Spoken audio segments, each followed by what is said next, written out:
രക്ഷാപ്രവർത്തനത്തിന് റോബോട്ടും ഡ്രോണും AI സംവിധാനവും ഉൾപ്പെടുന്ന സ്മാർട്ട് വാഹനം പുറത്തിറക്കി അബുദാബി സിവിൽ ഡിഫൻസ്. ദുബൈയിൽ പുരോഗമിക്കുന്ന ജിറ്റെക്സ് ഗ്ലോബൽ പ്രദർശനത്തിലാണ് റാദ് എന്ന അത്യാധുനിക വാഹനം പുറത്തിറക്കിയത്.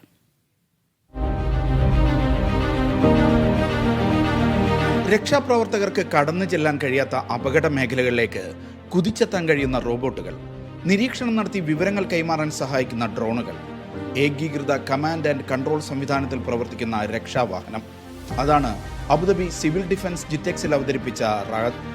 ഗൾഫ് മേഖലയിൽ ആദ്യമായാണ് ഇത്തരമൊരു രക്ഷാവാഹനമെന്ന് അബുദാബി സിവിൽ ഡിഫൻസ് അധികൃതർ പറഞ്ഞു.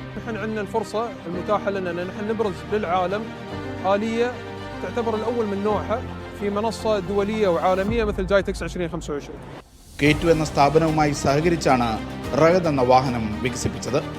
ദുർഘടമായ അപകട മേഖലയിൽ കടന്നുചെന്ന് തീപിടുത്തത്തിന്റെയും മറ്റും വ്യാപ്തി റിപ്പോർട്ട് ചെയ്യാനും അതിന്റെ ദൃശ്യങ്ങൾ കമാൻഡിംഗ് സെന്ററിലേക്ക് കൈമാറാനും ഈ വാഹനത്തിന് കഴിയും.